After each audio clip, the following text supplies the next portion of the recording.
Hallelujah. यही है दिन जो खुदावंद का है। आमीन। हम होंगे शाद और खुशी करेंगे। हालेलुया।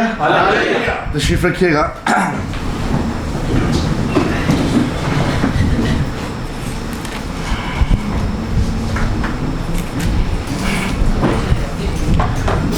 खबर वगैरह सुन रहे हो कि कोई नहीं? सुनाया करो। मैं पिछले कुछ दिनों जब दुआ में था तो मैं खुदावंद से पूछ रहा था कि लोग इसराइल से नफरत क्यों करते हैं? Why world hate Israel? ये दुनिया इसराइल को नापसंद क्यों करती है? उसका जवाब मुझे नए अहदनामे में से मिला और मैं चाहता हूँ कि आज मेरे साथ निकालिए नए अहदनामा में से लूका की किताब और उसका 12वां बाब।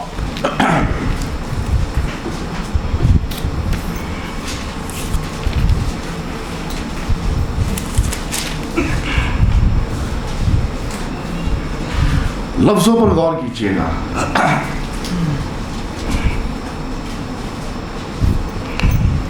हुण जी वर्किया की आवाज आती ना, यह बहुत अच्छी है। Very good. लूका 12 बाब पहली आयत से। फिर आसमान पर एक बड़ा निशान दिखाई दिया, यानी एक औरत नजर आई जो आफताब को ओढ़े हुए थी और चांद उसके पांव के नीचे था और 12 सितारों का ताज उसके सर पर। वो हामला थी और दर्दाजा में चिल्लाती थी और बच्चा जनने की तकलीफ में थी।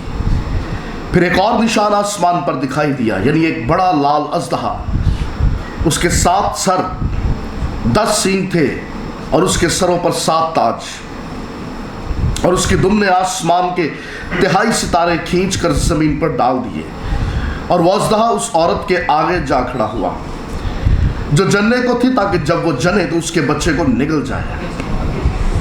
और वो बेटा जनी, यानी वो लड़का जो लोहे के असा से सब कौमों पर हुकूमत करेगा, और उसका बच्चा यकायक खुदा और उसके तख्त के पास तक पहुंचा दिया गया।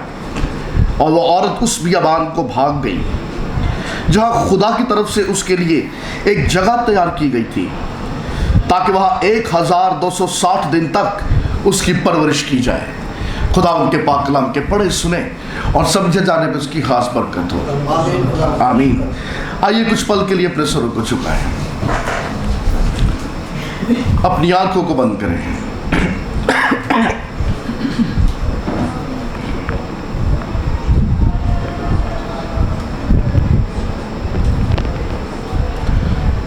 Hallelujah Jesus. जिंदा मेहरबान आसमानी बाप, यीशु दिल की गहराइयों से शुक्रगुजारी करते हैं इस वक्त के लिए, इस मौका और इस पल के लिए खुदावंद जो आपने हमें बख्शा है। आपके लोग, आपकी चरागाह की भेड़ें खुदावंद आपके तख्त के सामने हाजिर हैं। अपने कलाम की कुदरत के वसीला से अपने बच्चों को छूइए, ब्लेस कीजिए और बड़ी बरकत दीजिए यीशु के नाम में। आमीन। मुकाशवा की किताब 12वां बाब। अब 12 बाब से पहले अगर 11वें बाब को पढ़ो तो बिल्कुल भी सीक्वेंस मैच नहीं होता। 11वें चैप्टर का आखिरी आयत जो है, वहां पर यूहन्ना आसमान पर खुदा के मकदस को खुला हुआ देखता है, लेकिन उसके बाद ही ये 2 निशान देखना शुरू कर देता है। लेकिन जिस खुदा के मकदस को, हैकल को आसमान पर खुला हुआ देखता है, उसका कनेक्शन आगे जाके 15वें बाब में होता है। इसका मतलब ये कि 12वें बाब में जो हमने बातें पढ़ी हैं ये इजाफी मालूमात है। मतलब राइटर ये चाहता है, और जिस सीक्वेंस से उसको ये सारा रेवलेशन दिया गया, मुकाशवा देने वाला भी ये चाहता है कि इससे पहले कि आगे हम शैतान की, अबलीस की, उस लाल अजदहा की, उस पुराने सांप की, उस धोखेबाज की शिकस्त को देखें, पहले जान लें कि अज़ल से उसके इरादे और उसके मंसूबे क्या थे। 12वें बाब से आगे अब उसकी शिकस्त शुरू हो जाती है। लेकिन इससे पहले कि शिकस्त शुरू हो, यूहन्ना 2 निशान देखता है। ये बिल्कुल ऐसा ही है लियाकत भाई, जैसे किसी रिंग के अंदर 2 चैंपियन आते हैं, लड़ाई से पहले उन दोनों का तारुफ कराया जाता है। ये बताया जाता है कि इस चैंपियन ने कितनी कुश्तियां लड़ी, اس کا کیا ٹائٹل ہے, انہیں کتنے میڈل جیتے ہیں, یہ کتنا کوالیفائڈ ہے. دونوں چیمپئنز کا پہلے تعارف کرایا جاتا, بعد میں اعلیٰ کام ہوتا ہے. یہاں پہ بھی پہلے یوحنا کو تعارف دیا گیا, اس نے دو نشان دیکھے, ایک عورت کا نشان, اور یاد رکھیے گا یہ نشان ہے, دس از دا سائن. سچ مچ کی عورت نہیں دیکھی, اس نے نشان دیکھا. اور دوسرا نشان اس لال اژدہے کا, دونوں کا تعارف دیا گیا. اور اس کے بعد یہ اگلی بات کی گئی, مطلب مکاشفہ کی کتاب, یہ 12واں چیپٹر آپ کتاب کے سینٹر میں آ جاتے ہیں. اب جب کتاب کے سینٹر میں آتے ہیں, یہ اضافی معلومات بڑی اہم ہے, اور ان شخصیتوں سے تعارف بڑا ضروری ہے اس سے پہلے کہ ہم کسی نتیجے میں پہنچیں. اور میں جب ان 6 آیات کو اپنے سامنے رکھتا ہوں, چند ایک باتیں جو آپ سے میں شیئر کرنا چاہتا ہوں. 3 پوائنٹس, 3 نقطے جو مجھے ان 6 آیات کے اندر پڑھنے کو ملی. سب سے پہلا پوائنٹ سائن, دوسرا پوائنٹ سن بیٹا, اور تیسرا پوائنٹ سرنڈر, عاجز ہو جانا, تسلیم کر لینا, جھک جانا. یہ 3 نقطے, یہ 3 باتیں جو مجھے اس پیسج کے اندر ملی. میں چاہتا ہوں سب سے پہلے نقطے کو اپنے سامنے رکھیے, سائن. اب دیکھیے 12ویں باب کی پہلی ہے, پھر آسمان پر ایک بڑا نشان دکھائی دیا, یعنی ایک عورت نظر آئی جو آفتاب کو اوڑے ہوئے تھی, اور چاند اس کے پاؤں کے نیچے تھا, اور 12 ستاروں کا تاج اس کے سر پر. یہ اس عورت کی شان و شوکت, اس کی عظمت, اس کے آنر کا نشان ہے. لیکن سوال یہ ہے, who is this lady? کون ہے یہ عورت, یہ کس عورت کا نشان ہے؟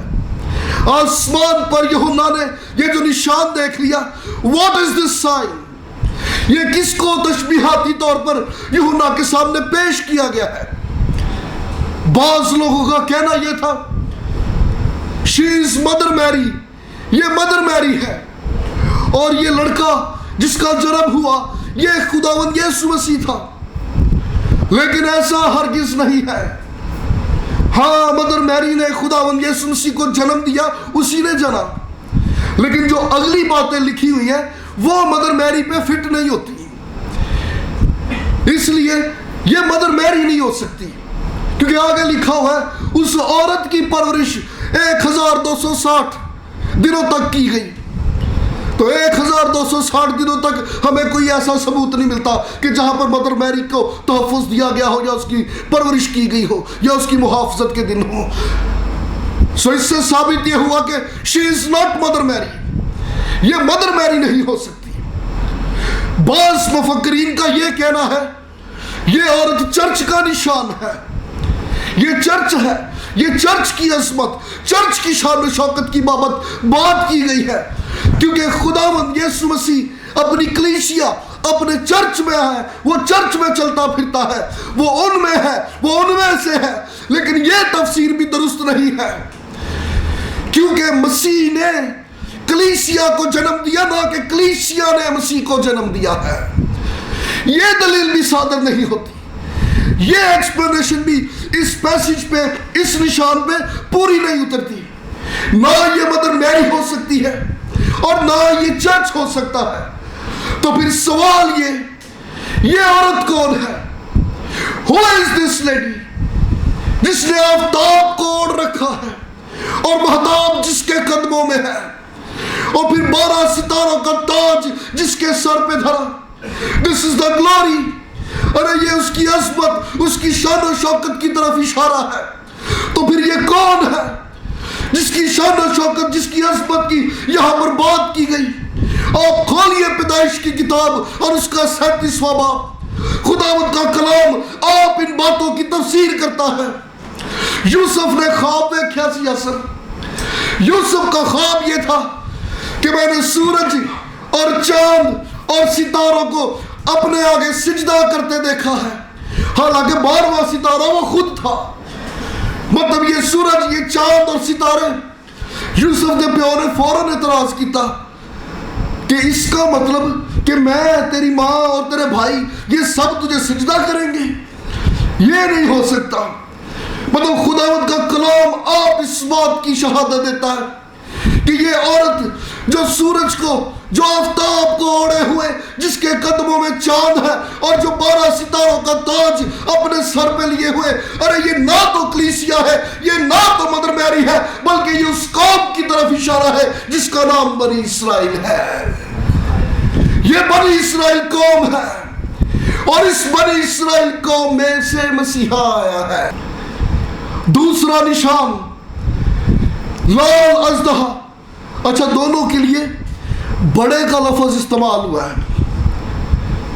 جب وہ اس عورت کو نشان کے طور پہ دیکھتا ہے، وہ کہتا ہے کہ بڑا نشان، اٹس اے بگ سائن، یہ ایک بڑا نشان ہے۔ پھر جب وہ اس اژدہا کو دیکھتا ہے، اس ریڈ ڈریگن کو دیکھتا ہے، وہ کہتا ہے کہ ایک بڑا سانپ، ایک بڑا لال اژدہا۔ اور یہاں پہ آپ اس کی ایکسپلینیشن پہ غور کرو، لکھا ہوا اس کا رنگ لال ہے، یہ اس کی نیچر ہے، یہ خصلت ہے، لال رنگ خون کا ہے اور یہ اس کی نیچر ہے، یہ اس سانپ کی فطرت ہے، کیونکہ وہ قاتل ہے، وہ قتل کرتا ہے، وہ مار دیتا ہے، وہ پھاڑ دیتا ہے، یہ فطرت ہے اس کی۔ اور یہاں پہ رنگ اس کی نیچر، اس کی فطرت کی طرف واضح اشارہ کرتا ہے۔ اور آگے لکھا ہوا ہے اس کے 7 سر اور 10 سینگ اور اس کے سروں پر 7 تاج ہے۔ 7 سر، 7، یہ 7 کا عدد، یہ پرفیکشن کا عدد ہے۔ اور جب سروں کی بات کی جا رہی ہے، یہ اختیار ہے، اتھارٹی ہے، حکومت ہے۔ اس کا مطلب کہ جب 7 سروں کی بات کی جا رہی ہے تو اس اژدہا، اس سانپ کی حکومت، اس کا اختیار، اس کا اقتدار، وہ قابل ہے، وہ پرفیکٹ ہے۔ اور ہمیں یوحنا کا خط بتاتا ہے، ہم جانتے ہیں کہ ساری دنیا ابلیس کے چنگل میں ہے، ابلیس کے قبضے میں ہے، کیونکہ یہ بڑی پرفیکشن کے ساتھ پوری دنیا میں حکومت کرتا ہے۔ اور لکھا ہے اس کے 10 سینگ ہیں، یہ 10 سینگ اس کی قوت، اس کے اختیار کو، he has a perfect strength، پورا اختیار ہے، پورا زور ہے۔ اور 7 تاج ہے، ارے یہ تاج اس کی گلوری ہے جو اس جہان میں اس کو ملی ہے، پرفیکٹ گلوری۔ یہ 7 تاج ہے، پرفیکٹ، کامل جلال جو اس زمین پر رہنے والوں نے اس کو دیا، ارے جو اس کے پیروکار ہیں، جو اس کی پیروی کرتے ہیں۔ اور لکھا ہوا کہ اس نے اپنی دم سے آسمان کے تہائی فرشتوں کو نیچے گرا دیا۔ ہم جب یسایہ نبی کا صحیفہ کھولتے ہیں، خداوند کا کلام بتاتا ہے وہ نبی جو جھوٹی تعلیم دیتا ہے وہ دم ہے۔ اور جب یہ اپنی دم سے شکار کرتا ہے، اس کا مطلب یہ غلط تعلیم، غلط عقیدے، غلط منصوبے، غلط تفسیریں، رانگ کمنٹریز، رانگ ایکسپلینیشنز، غلط دلیلیں دے دے کہ اس نے آسمان کی تہائی فرشتوں کو اپنی طرف کر لیا اور سب کے سب اس کی دم سے نیچے آ گرے۔ لیکن یاد رکھیے گا، اس اژدہا، اس قاتل، اس پرانے سانپ جس کا ذکر یہاں پہ کیا گیا، اپنی دم سے آسمان کے ستاروں کو کھینچ کے گرا دینے کا کام اس کا ختم نہیں ہوا۔ ارے یہ کام اس نے ماضی میں کیا تھا، یہ کام آج بھی کرتا ہے۔ آج بھی وہ جو خدا کے بیٹے بیٹیاں ہیں، یہ آسمان پر ستاروں کی طرح چمکتے ہیں، اور آج بھی یہ اپنی جھوٹی تعلیم، غلط دلیلوں سے، رانگ کانسیپٹ سے، رانگ آئیڈیالوجی سے اور غلط قسم کی تفسیروں سے آج بھی آسمانوں میں چمکنے والے ان ستاروں کو اپنی دم سے مارتا اور نیچے زمین پر گراتا ہے۔ اس کا مشن آج بھی جاری اور ساری ہے۔ لیکن یاسر میں شکر کرنا خدا دا، ارے اس نے ہمیں ایک ایسا مددگار دے دیا، ہم جب ہمارے قدم بھٹک جاتے یا کچھ کانوں میں ایسا غلط پڑتا، فوراً پاک روح کی تحریک دل میں اس بات کو ڈالتی، you are on the wrong track, ارے تم غلط راہ پر ہو۔ پاک روح کی تحریک، ارے یہ دوسرا مددگار ہمیں پھر سے کھینچ کر راہ راست پہ لے آتا ہے۔ ہاللیلویا۔ پہلی گل وہ بولیا کرو سائن، دوسری بات سن، لکھا ہوا یہاں پہ اور اژدہا اس عورت کے آگے جا کھڑا ہوا جو جننے کو تھی. She was pregnant. ابھی یہ بچہ دنیا میں نہیں آیا. ابھی اس بچے کی آنے کی امید تھی. ابھی بچے کے آنے کی امید تھی، لیکن یہ درد میں تھی. یہ درد میں اس لیے تھی، خداوند کا کلام بتا رہا ہے، کیونکہ یہ سانپ، یہ اژدہا اس کی راہ کی رکاوٹ بن رہا ہے. وہ بار بار آتا، راستے روکتا اور تکلیف دیتا ہے. وہ اس عورت کے سامنے آ کے کھڑا ہو گیا جو ابھی امید سے تھی. بچہ جننے کی تھی، ابھی بچہ دنیا میں آیا نہیں، اس کے آنے کی امید تھی. لیکن اس سے پہلے کہ وہ دنیا میں آتا، اس سے پہلے کہ یہ بچہ جنا جاتا، وہ مسلسل پین میں رہی. اگلی بات لکھی ہے، اس کا منصوبہ کیا ہے؟ منصوبہ یہ کہ جیسے یہ بچہ جنے میں اس کو نگل جاؤں اور کھا جاؤں اور ختم کر دوں. سوال یہ تھا، why world hate Israel؟ دنیا اسرائیل سے نفرت کیوں کرتی ہے؟ and this is the answer. اور یہ جواب ہے. اگر یہ عورت جو بچہ جننے کو ہے یہ بنی اسرائیل قوم کی طرف اشارہ ہے، تو تاریخ اس بات کی شاہد ہے.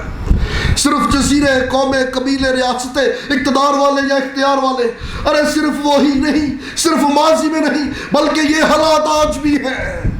یہ حالات آج بھی ہیں. کئیوں کے شاید مذہبی اختلافات ہو سکتے ہیں، کئیوں کے ریاستی اختلافات ہو سکتے ہیں، اور کئیوں کے اختلاف بھی نہیں، لیکن وہ بھی مخالف ہیں. لیکن یہ دنیا اس لیے مخالف ہے کیونکہ اس جہان کا سردار ابلیس اس قوم کا مخالف ہے. اور تاریخ اس بات کی شاہد ہے، اس سے پہلے کہ مسیحا اس قوم میں سے دنیا میں آتا، مسلسل اس قوم پر حملے ہوتے رہے. اس قوم نے غلامی سے ہی مصر کے اندر گئے، وہاں پر فرعون نے ان کو دبایا، ان کو پست کیا.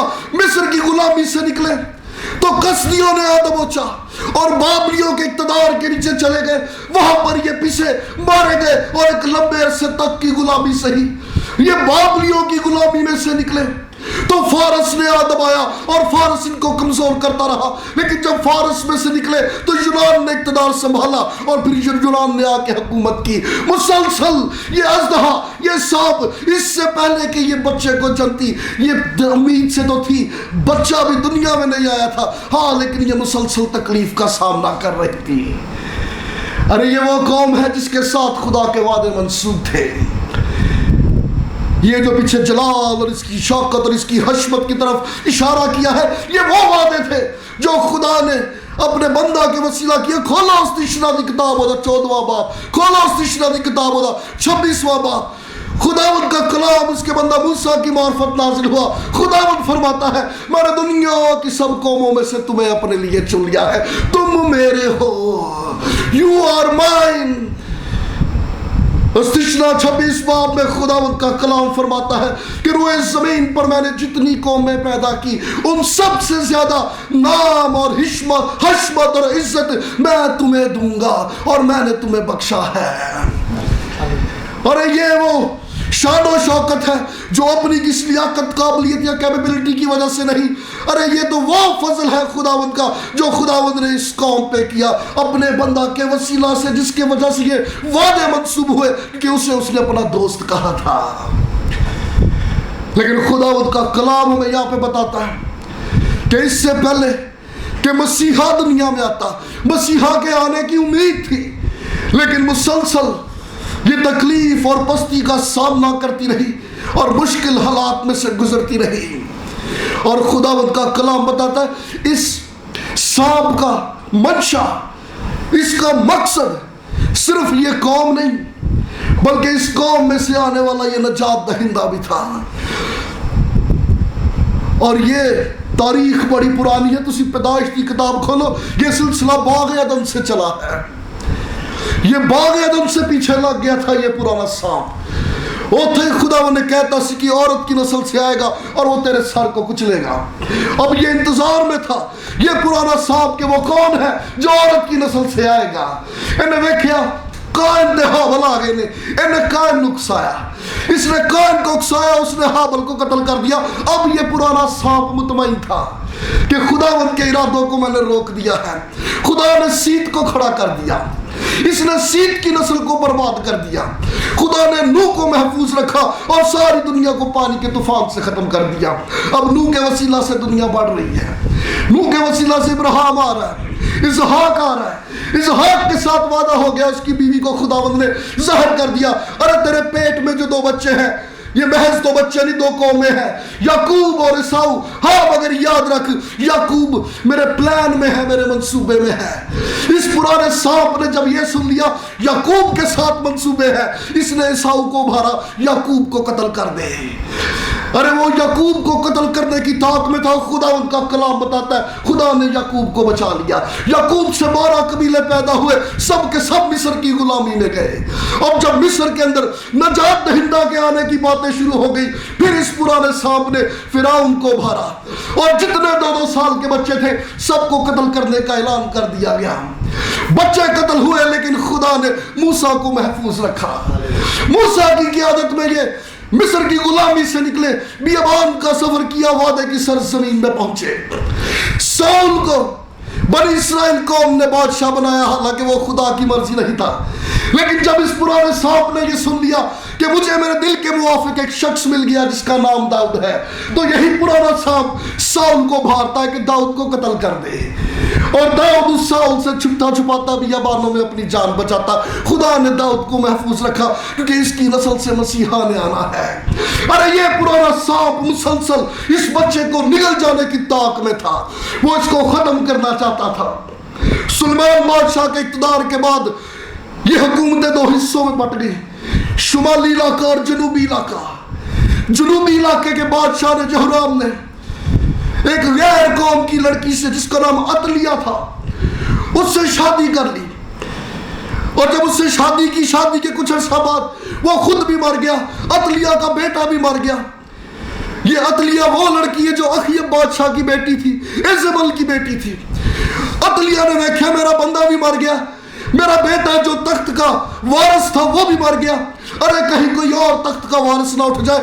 इसने यहूदा के कबीले में जितने रॉयल फैमिली के नरीना बच्चे थे, मर्द बच्चे थे, उन सारे बच्चों को इसने कत्ल कर दिया ताकि कोई तख्त का वारिस ना उठे, और ये खुद तख्त पे बैठ गई। लेकिन खुदावंद का कलाम बताता है सारे बच्चे मारे गए, लेकिन चूंकि खुदावंद ने अपने वादा को पूरा करना था, एक बच्चा खुदावंद ने बचा लिया जिसका नाम योआस था। और फिर योआस बादशाह ने इक़्तिदार संभाला।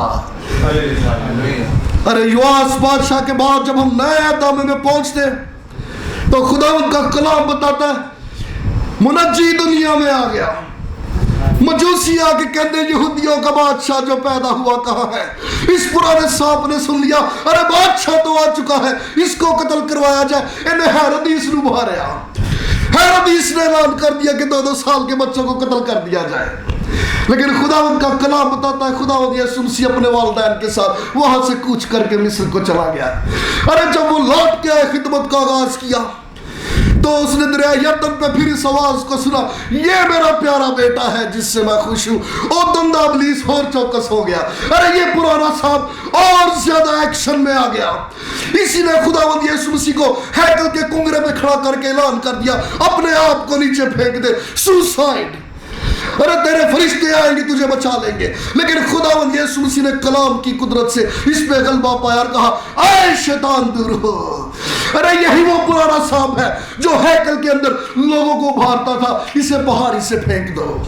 यही वो पुराना सांप है जो कलाम सुनाते टाइम लोगों को भारता रहा, इसे संसार कर दो। यही वो पुराना सांप है जो बागे गतसमनी में जिसने डिप्रेशन को इस कदर बढ़ा दिया कि उसका पसीना खून के कतरे बन बन के गिरता था, क्योंकि ये पुराना सांप अरे ये बाग एदम से पीछे लगा क्योंकि इस ताक में था। खुदावंद का कलाम बताता है कि वो इंतजार में है कि जब बच्चा जना जाएगा मैं निकल जाऊंगा, मैं खा जाऊंगा।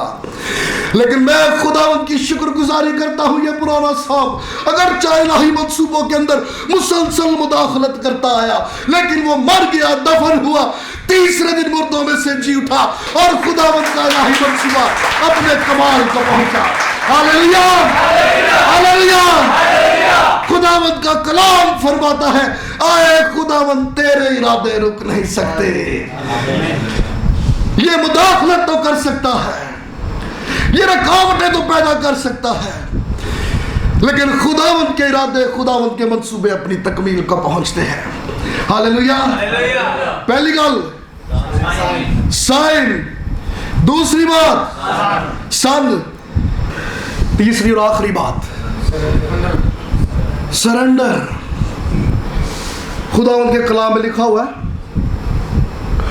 और वो औरत उस बियाबान को भाग गई, इन्हें ए सप ने पीछा नहीं छड़िया और ये भाग गई। और आगे लिखा हुआ है जहां खुदावंद की तरफ से उसके लिए जगह तैयार की गई थी।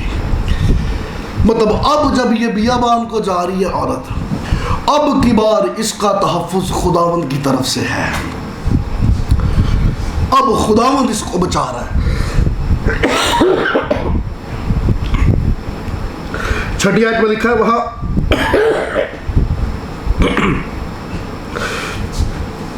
1260 दिन तक उसकी परवरिश होती रही। ये फिगर बड़ा काबिल गौर है। साडा कैलेंडर जो है ना, ये एल्बर्ट शमसी कैलेंडर है। हमारे कैलेंडर में अंकल जी 365 दिन होते हैं एक साल के। यहूदी कैलेंडर 360 दिन। 360 दिन का हिसाब लगाओ तो ये 1260 दिन जो है ये 3.5 साल बनते हैं। 3.5 साल तक ये औरत, ये कौम बनी इस्राइल अभी सख्त तकलीफ में से गुजरने वाली है।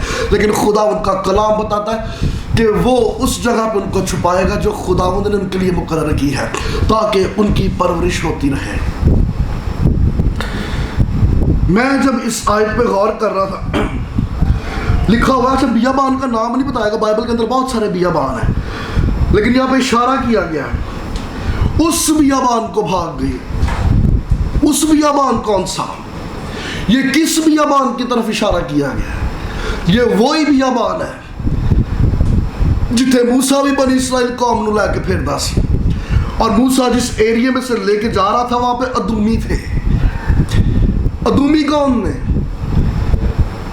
ईसाऊ का दूसरा नाम अदूम है। अदूमी लिखा तो भुख लगी सी, अपने भरा नू कहंदा मैनू दाल खवा दे, और लिखा तब से इसका नाम अदूम हो गया, क्यों अदमुआ हो रहा था बेचारा, दम निकल रहा, कहता मेरा दम निकल रहा है। चूंकि दम निकल रहा था, इन्हें अपना हक बेचता तो ना ये अदूमी पै गया। ये अदूमी कौम जो है ये साऊ से है। ये शुरू तो इसराइल नाल लड़ते ही आए ने। मूसा ने कहा हमें रास्ता दे दे, इन्हें राह ढक दिता, क्योंकि उस जगह पे उस बियाबान में अदूमी बसते थे और वो जोर में थे। उन्होंने इनके रास्ता ना खोला, उन्होंने वल के आना पाया, उत्तों दी घूम के आना पाया। ये वही कौम है। जब हम ज़बूर 137 पढ़ते हैं तो वहां पे लिखा हुआ है यरूशलेम की बर्बादी में अदूमियों का बड़ा हाथ था, क्योंकि इन्होंने नबूकदनज़र को बड़ा सपोर्ट किया। तुसी पढ़िया जो ज़बूर 137, वहां पे जो ज़बूर नवीस है ना, वो सिर्फ बाबलियों को नहीं, वो अदूमियों को भी कह रहा है कि इन्हों ने चंगा नहीं किया। क्यों? क्योंकि अदूमी मुकबरी करते सन। वो इन्होंने दसते सन भाई जी इधर नहीं, इधर जाओ, छेती पहुंचोगे यहाँ से, क्योंकि इनकी सपोर्ट थी अदूमियों की, बाबलियों को। ये अदूमी वही लोग हैं जो मुसलसल बनी इस्राइल कौम के साथ लड़ते रहे, झगड़ते रहे। लेकिन एक वो वक्त आया कि जब वहां पे कुछ नहीं बचा, और वो सिर्फ बियाबान रह गया, और वहां पे सिर्फ चट्टाने हैं, और वहां पे सिर्फ गारे हैं। और ये वही जगह है, ये वही बियाबान है जब दाऊद ने साउल से भाग के जान बचानी थी, वो अपने लोगों के साथ इसी बियाबान में गया, क्योंकि इस बियाबान के अंदर बहुत सारी गारें हैं, बहुत सारी चट्टाने हैं जहां पे बआसानी छुपा जा सकता है। एक तारीखदान है, बल्कि आर्कियोलॉजिस्ट है, उसने अपनी किताब द एंशिएंट सिविलाइजेशन के अंदर लिखा हुआ है कि दुनिया के अजूबों में से एक ये बियाबान भी अजूबा है। ये बियाबान इसलिए अजूबा है क्योंकि यहाँ पे पानी भी है, यहाँ पे ज़मीन भी है, यहाँ पे रहने के लिए गारें भी हैं, उसके बावजूद ये गैर आबाद है, यहाँ पे कोई नहीं रहता। और बाज़ मुफक्करीन का मानना ये है कि मुकाशफा 12 बाब के अंदर जो इस औरत के बियाबान में भागने की बात की गई है, यही वो जगह है जहाँ पे खुदावंद इनको भगाएगा, खुदावंद इनको ले जाएगा, और वहाँ पे खुदावंद इनकी ज़िंदगी की सारी ज़रूरतें भी पूरी करेगा। लेकिन मेरा सवाल ये था, अरे ये तो वो लोग थे जिन्होंने मसीह को रद्द किया, कबूल ना किया, तो फिर खुदावंद इनको इतनी फेवर क्यों देगा?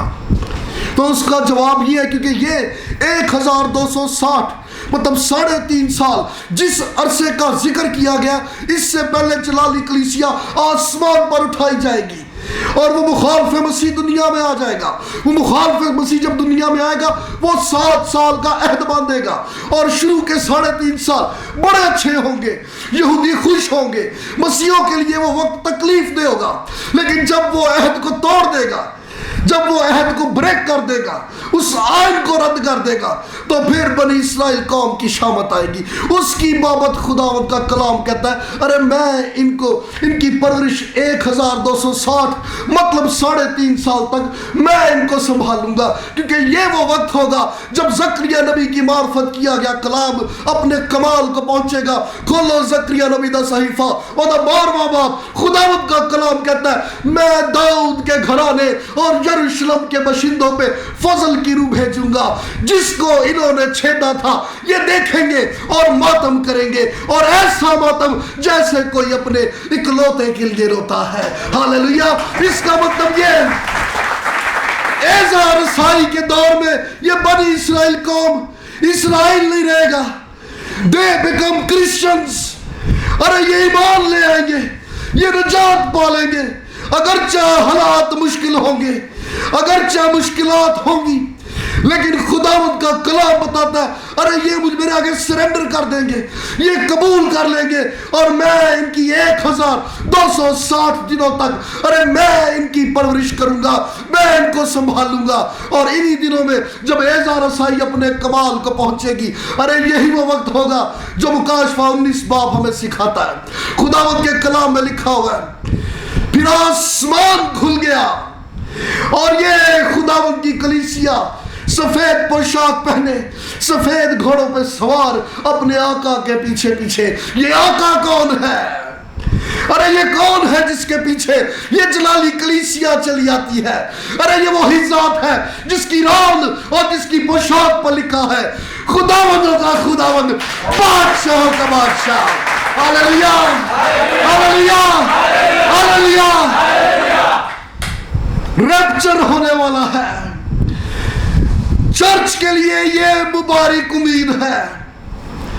This is the good news. अरे चर्च के लिए ये गुड न्यूज है, लेकिन दुनिया के लिए ये बैड न्यूज है, क्योंकि दुनिया की अदालत होने वाली है। लेकिन चर्च बादलों के पार अपने खुदावंद, अपने दुल्हा के पास जाने वाला है। हालेलुया। आइए खुदावंद के लिए जोरदार। सवाल ये था, दुनिया इस्राएल से नफरत क्यों? तो जवाब ये है, क्योंकि इस जहान का सरदार, अरे वो उन्हें पसंद नहीं करता जिनका कोई ताल्लुक नजात दहिंदा से हो। वो मुसलसल उनकी ताक में है, उनके पीछे है। हर वो बंदा, हर वो शख्स, हर वो कौम, हर वो मिनिस्ट्री, हर वो कबीला, हर वो इलाका, हर वो खित्ता, अरे जो इनकी मुखालफत के दर पे है, समझ जाइए वो इसी अजदहा के पैरोकार हैं। वो इसकी मर्जी बजा लाते हैं और वो इसकी पैरों करते हैं। लेकिन खुदावंद का कलाम ये कहता है, अरे ये सरेंडर कर जाएंगे। अरे देखिए यशायाह 60 बाब खुदावंद क्या फरमाता है, अरे तुम पे जुल्म हुआ, तुम रद्द किए गए, लेकिन मैं तुम्हें अपनी फजीलत और नस्ल और पुश्त दर पुश्त शादमानी अता करूंगा। हालेलुया। ये पुश्त दर पुश्त शादमानी मिलेगी जब ये सरेंडर कर देंगे और नजात दहिंदा को कबूल कर लेंगे। हालेलुया। आइए हम सब अपने कदमों पे खड़े हों, खुदावंद की शुक्रगुजारी करें, खुदावंद के नाम को मुबारक करें। हालेलुया। ओ हालेलुया।